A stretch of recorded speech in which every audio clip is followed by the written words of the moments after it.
Hello, it's Fred Miller here, Canadian Wood Craftsman. What we've got on the bench today is a quarter cut white oak storm combination door that I've made. In the past I've used many type of oil stains, and I've known about Aniline Dyes for a long time and wish I had discovered them a lot sooner. They're incredibly clear. They're a water-based stain that you mix up from a powder. And the clarity of them and the depth of color is just beyond anything I've experienced with oil-based. So here we go.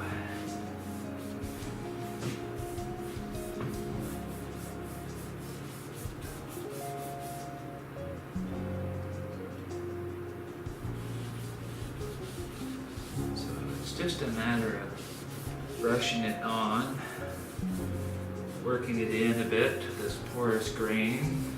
Why a lot of people don't really like using it is it does raise the grain. So, you know, it's more work, more work to use because you have to, in the end, you have to sand again after the stain coat.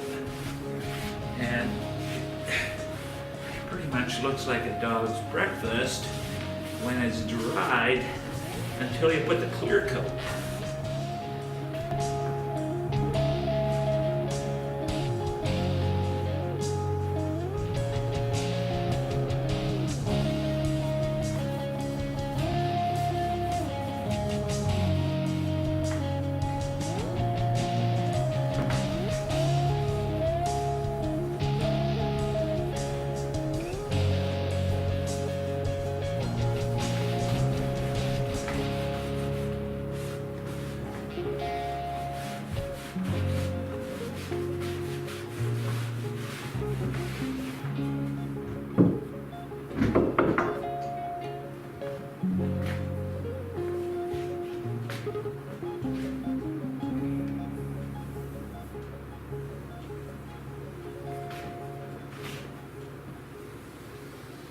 I've got the other side of the door completed, and I'm working up the second side of the door. I brought the camera in a little bit closer. I don't know if it will reveal any better what I'm seeing, but if you can see right here, it appears apparent that there's a darker patch where the brush went over and had more stain in it.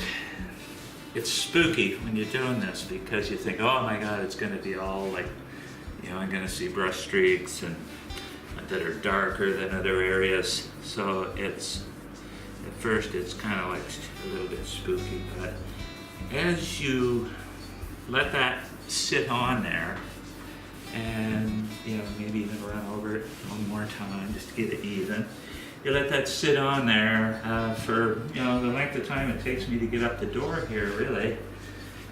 It just evens right out. When you wipe it off, it's like, it's just dead even.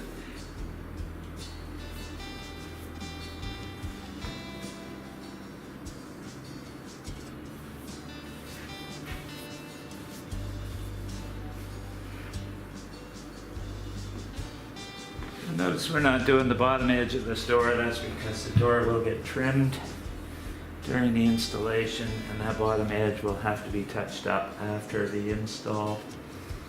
It's very important that you do those bottom edges too. Some people think, oh well, you don't have to touch that up, it's just at the bottom.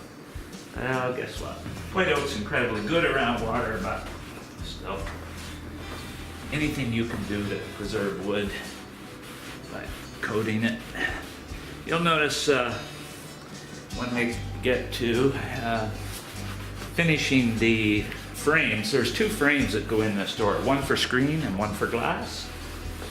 And because it is a storm conversion door, it can be screen in the summer, glass in the winter.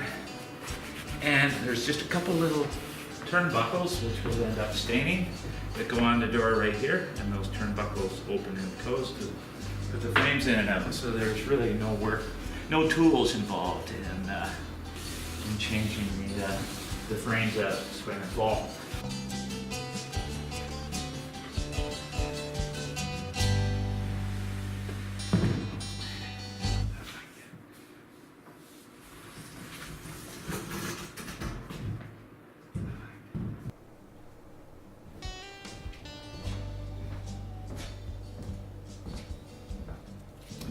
Hi again.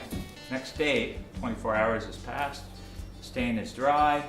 It did raise the grain quite a bit, so we're going to have to sand, and that's a delicate process because if you get too aggressive near the edges and the corners here, you'll take the color off. So it is delicate. It's also because the grain is raised, it's a good idea to sand on an angle to the grain first. This is 220 paper, it's very fine paper. And we're just trying to knock that grain down so the finish will float out nicer. Sand it on the angle to the grain. That breaks the fuzz off, the raised fuzz, and then finish up going in the direction of the grain. Do the whole door, both sides. Edges and corners you have to be very careful of. I use this foam filled 220 paper. It's 220 paper adhered to a soft foam on each side. It's very good for the edges, doing the edges, because there's minimal risk of you knocking the color off the corners when you have this. So that's it. Hi, we're back after several days of top coating the both faces of this quarter-cut oak door, and we've got multiple coats on each side of the door now. And what we're doing here is the final stage. Whenever you use a slow drying finish, because it dries slow, all the little dust particles floating around in the air, they end up in the finish. If you run your hand over it, you feel all these little tiny picks, and you don't really go to this much work to generate a feel like that. You're looking for it silky smooth. So the trick in getting it silky smooth is, of course, after that last flood coat of urethane, you very lightly sand it. Don't over sand it.